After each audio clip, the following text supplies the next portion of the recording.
Bismillahirrahmanirrahim. Assalamualaikum warahmatullahi wabarakatuh. Innal hamdalillah nahmaduhu wa nasta'inuhu wa nastaghfiruh wa na'udzu billahi min shururi anfusina wa sayyiati a'malina. Man yahdihillahu fala mudilla lahu ومن يضلله فلا هادي له أشهد أن لا إله إلا الله وحده لا شريك له وأشهد أن محمدا عبده ورسوله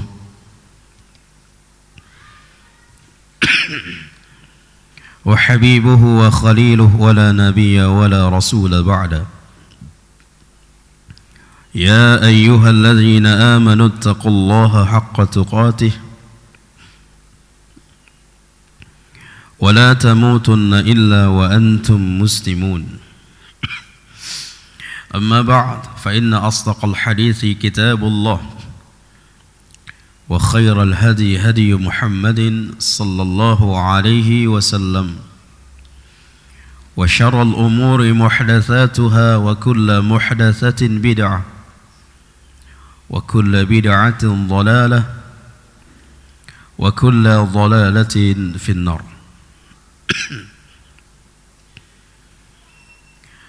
Ahibati fillah, kita ambil kembali perkataan Al-Imam Ibnu Daqiq Al-Aid rahimahullahu ta'ala rahmatan wasi'ah di dalam penjelasan nasihat kepada kaum muslimin secara umum yang merupakan hadis ketujuh dari hadis Al-Arba'in.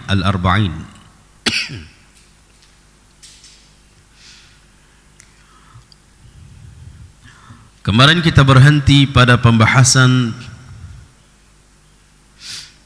di antara penjelasan Al-Imam Ibnu Daqiq wasyafaqatu alaihim, dan berkasih sayang dengan mereka, dan hendaknya kaum muslimin sesama kaum muslimin hendaknya mereka berkasih sayang, penuh dengan kasih sayang. Wa tawqiru kabirihim wa rahmatu saghirihim, memuliakan, menghormati yang besar dan yang menyayangi yang kecil, yang muda. Dan itu merupakan perintah Nabi sallallahu alaihi wasallam, yang bahkan Nabi SAW mengatakan laisa minna, bukan dari golongan kami, bukan dari golongan kami. Ini menunjukkan sangat diharuskan kalau dia seorang masih di kalangan umat Nabi Muhammad sallallahu alaihi wasallam, maka hendaknya dia memuliakan, menghormati yang besar dari dia dan menyayangi yang kecil atau yang muda dari dia.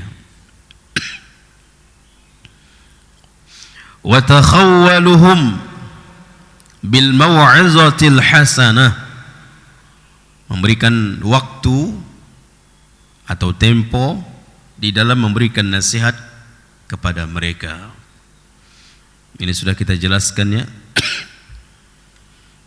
Kita berikan waktu untuk menerima nasihat kita, walaupun memiliki keutamaan besar. Semakin cepat seseorang menerima kebenaran, semakin cepatlah dia melewati jambatan sirat.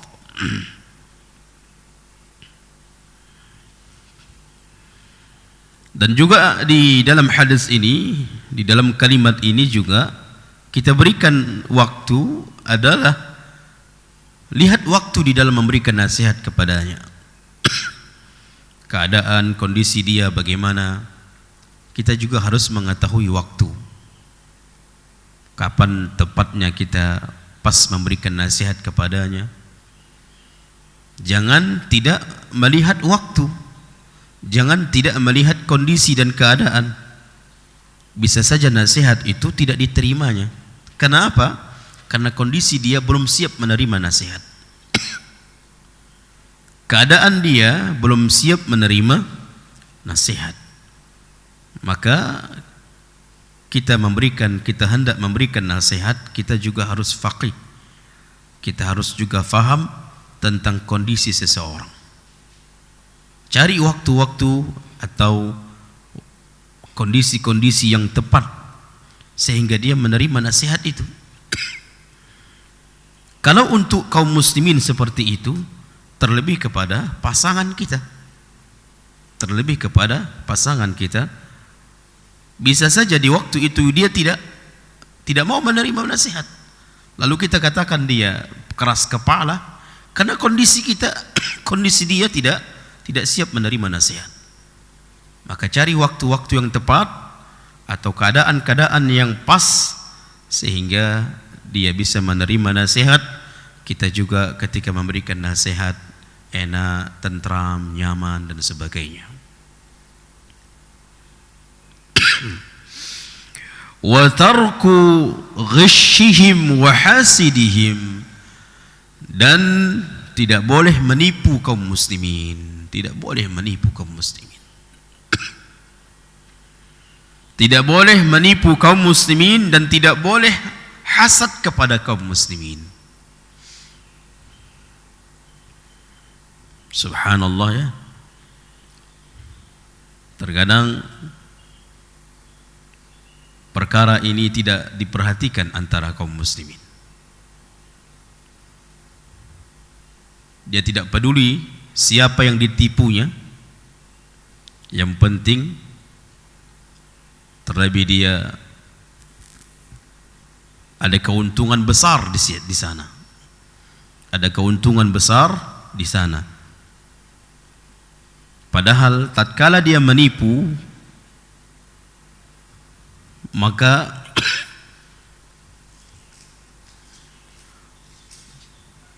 Allah jauhkan berkah rezeki dari dia.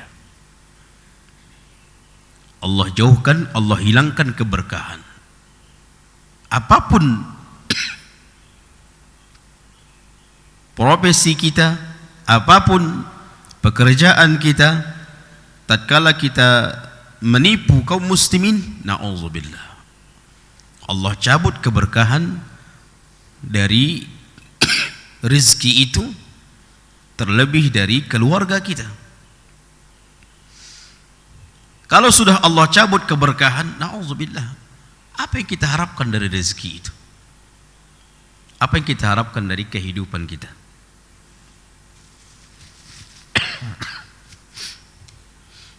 Maka haram seorang muslim menipu muslim lainnya. Menipu orang kafir boleh atau tidak? Tetap tidak boleh.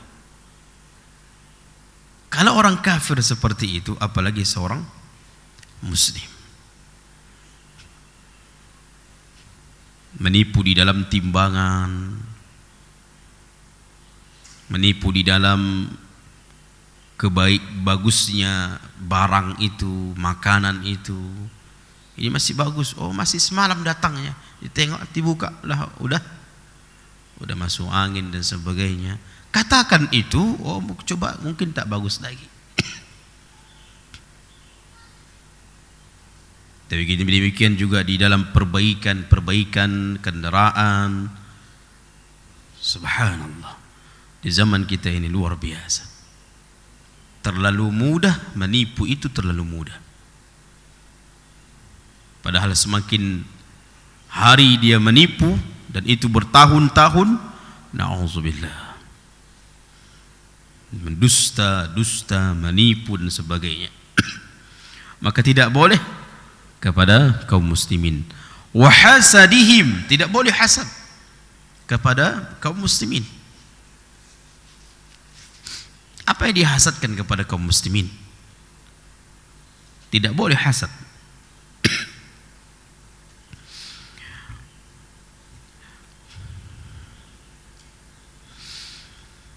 Al-Imam Ibn Taymiyah mengatakan, al-hasadu huwal bughdu wal karahatu lima yarahu min husni halil mahsud.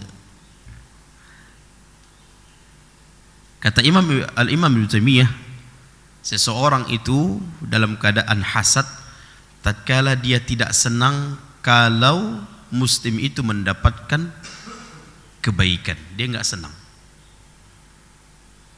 Huwal bughdu, dia benci. Wal karahah, sangat benci, sangat tidak senang. Lima yarahu, ketika dia melihat saudaranya, ketika dia melihat muslim lainnya, min husni halil mahsud, dalam keadaan kebaikan. Ketika muslim itu dalam keadaan baik, mungkin ada keistimewaan dari dirinya, padahal itu pemberian dari siapa? Pemberian dari Allah. Lalu dia hasad. Ini tidak boleh.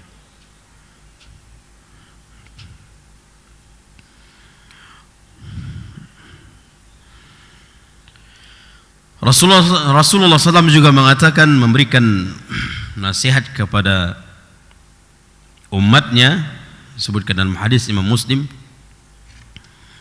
la tahasadu, janganlah kalian saling hasad. La tahasadu, jangan kalian saling hasad.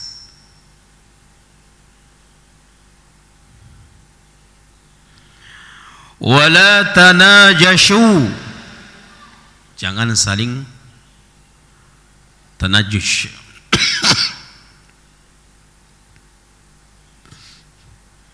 Wala tabaghadu, jangan saling membenci. Ini semua larangan Nabi SAW kepada umatnya. Saling hasad tidak boleh. Apalagi subhanallah,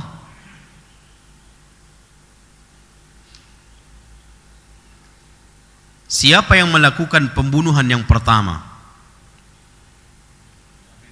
Anak siapa itu? Nabi Adam. Apa penyebab mereka saling membunuh?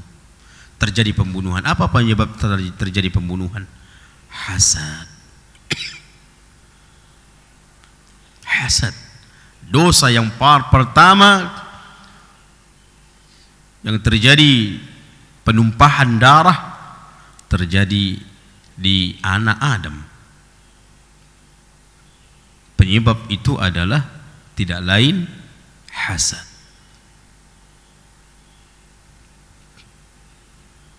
Berarti tatkala seseorang hasad di dalam hatinya, akan ada keburukan-keburukan yang dia lakukan.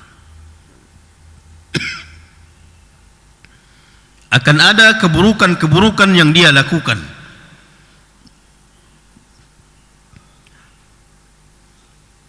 Baik keburukan menimpa dirinya sendiri, terlebih keburukan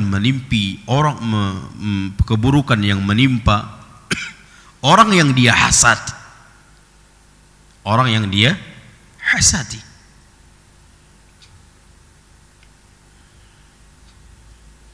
Orang yang hasad, mungkinkah dia akan memuji tatkala dia di hadapan orang lain? Mungkin itu terjadi?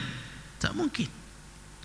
Malah dia akan mengejek, mencela atau menjelek-jelekkan orang yang dia hasad, padahal bukan ada salahnya. Tak ada kesalahannya. Cuman karena hasad tadi, yang dia hasati memiliki keutamaan besar dari dirinya, padahal keutamaan itu dari Allah. Tatkala kita hasad kepada orang yang memiliki keutamaan dari kita, berarti Ada enggak sampai kepada dosa itu kepada berarti kita menyalahkan siapa? Sampai menyalahkan Allah, na'udzubillah. Karena Allah yang memberikan keutamaan kepadanya. Maka jangan tatkala ada hasad, hilangkan jauh-jauh. Lawan, buang dari hati kita. Terlebih hasad itu kepada sesama kaum muslimin.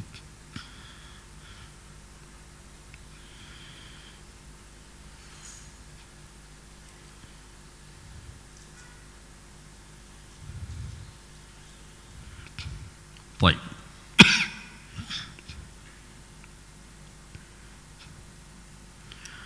Akan tetapi ada dua perkara yang kata Nabi SAW bukan hasad namanya, tapi dan ini tidak tercela.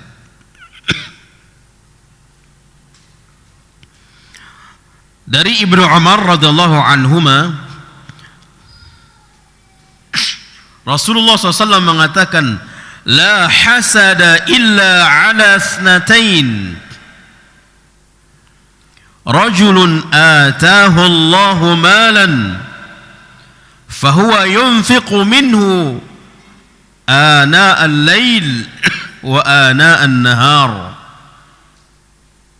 wa rajulun atahu Allahu al-Qur'an fahuwa yaqumu bihi ana al-lail wa ana an-nahar. Kata Nabi sallallahu alaihi wasallam, la hasada illa ala thnatain.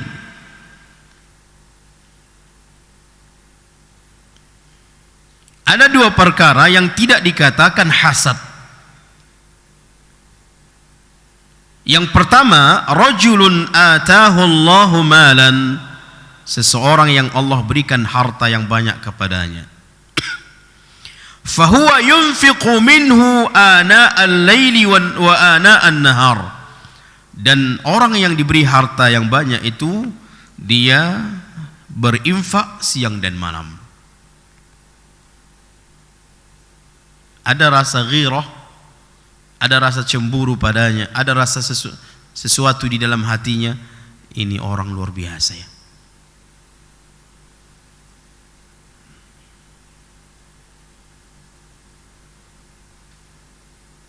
Dan ini terjadi di kalangan para sahabat. Dan ini sangat terpuji sekali. Ketika orang-orang miskin mengadu kepada Rasulullah, orang-orang miskin dari kalangan para sahabat mengadu kepada Rasulullah, ya Rasulullah, alangkah enak orang-orang kaya itu ya Rasulullah. Mereka berhaji dengan harta mereka, kami enggak bisa. Mereka umrah dengan harta mereka, kami enggak bisa. Mereka bersedekah, berinfak dengan harta mereka, kami tidak bisa ya Rasulullah. Mengadu. Dan ini sangat bagus sekali. Maka Nabi SAW mengatakan, maukah kuberikan kalian, kuajarkan kalian bisa mengimbangi mereka. Tasbih merupakan sedekah. Jadi untuk bersedekah bisa juga digantikan dengan tasbih, bisa juga digantikan dengan senyum, bisa juga digantikan dengan amalan-amalan lain tanpa harus punya harta. Orang sahabat yang miskin yang diajarkan oleh Nabi ini bahagia bisa mengimbangi mereka, bisa menandingi mereka. Ternyata amalan itu didengar orang kaya, diamalkan orang kaya itu juga. Datang lagi mereka orang miskin ini kepada Nabi, ya Rasulullah, mereka mengamalkan apa yang kami amalkan sehingga mereka lebih menandingi lagi. Kalau seandainya apa yang kami amalkan atas apa yang engkau ajarkan juga mereka mengamalkan sama, namun mereka menandingi kami, menandingi kami dengan harta mereka. Apa kata Nabi SAW? Itu merupakan keutamaan pemberian dari Allah. Jadi ini adalah bukan hasad, dan ini merupakan ada nilai positif tatkala kita melihat orang ini, masya Allah ya, karim, dermawan orang ini, ada sesuatu karim, dermawan orang ini. Yang kedua, wa rajulun atahu Allahul Qur'an fahuwa yaqumu bihi ana al-laili wa ana an-nahar. Seseorang yang diberikan oleh Allah Al-Quran, dia hafal Quran, dia bisa membaca Quran, dia mengamalkan Al-Quran, dia mengajarkan Al-Quran, hari-harinya penuh dengan ini. Lalu kita, subhanallah orang ini ya.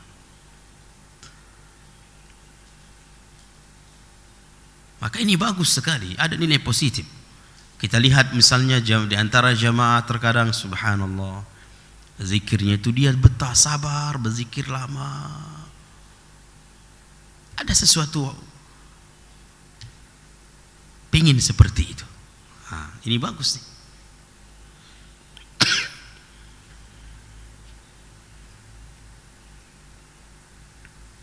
Misalnya juga terkala dalam satu keluarga suami istri cinta ilmu, suami istri cinta majelis ilmu, kita subhanallah ini keluarga luar biasa ya. Pingin sekali ingin keluarga seperti itu. Ini bagus, dan itu bukan hasad, karena tidak ada untuk menghilangkan nikmat itu dari mereka, nggak ada. Tidak ada menghilangkan tujuan untuk menghilangkan nikmat karunia itu dari mereka. Ini si fulan masya Allah cepat datangnya, ini si fulan masya Allah menjaga solat sunnahnya, nafilahnya. Ada sesuatu, saya harus seperti itu. Maka ini bagus. Maka ini bagus. Ini nilai positif, tidak ada nilai negatif di dalamnya. Dan itu tidak dikatakan hasad. Di mana perbedaan antara hasad dengan dua perkara ini? Kalau hasad berkeinginan ingin menghilangkan nikmat itu, menghilangkan karunia itu.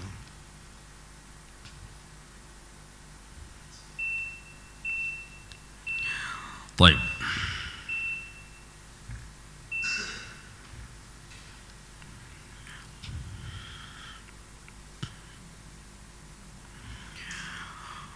Wa ayyuhibba lahum ma yuhibbu li nafsihi minal khairi wa yakrahu lahum ma yakrahu li nafsihi minal makruh. Kemudian Al-Imam Ibnu Daqiq mengatakan, kita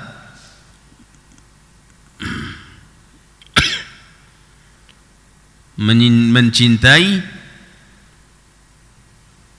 apa-apa yang dicintai, apa-apa yang kita cintai pada diri kita sendiri. Ini menunjukkan kalau ada kebaikan pada diri orang lain, istilahnya kebaikan itu kita ingin dirasakan oleh kaum muslimin juga, sebagaimana kita juga menginginkan kebaikan. Kita tidak ingin kaum muslimin tertimpa apa yang kita tidak inginkan juga. Sama halnya seperti diri kita sendiri. Kita ingin misalnya mendapatkan kenikmatan, kita juga ingin mendapatkan kaum muslimin seperti itu. Jangan di dalam dirinya cuma dia sendiri, yang lain tidak boleh. Maka sama halnya kita merasakan hidayah di saat ini, nikmat di dalam mengamalkan sunnah ini, kita juga berkeinginan agar kaum muslimin juga merasakan keinginannya, merasakan itu, merasakan nikmat itu. Maka ini adalah setiap umat atau setiap dari kalangan kita harus ada sifat seperti ini jemaah. Sehingga semangat kita untuk mengajarkan, semangat kita untuk memberikan faidah kepada mereka. Keinginan kita ingin kebaikan kepada kaum muslimin, sebagaimana juga diri kita menginginkan kebaikan juga. Ini saja, mudah-mudahan bermanfaat. Subhanakallahumma bihamdika asyhadu an la ilaha illa anta astaghfiruka wa atubu ilaik. Akhiru dawana alhamdulillahi rabbil alamin. Wassalamualaikum warahmatullahi wabarakatuh.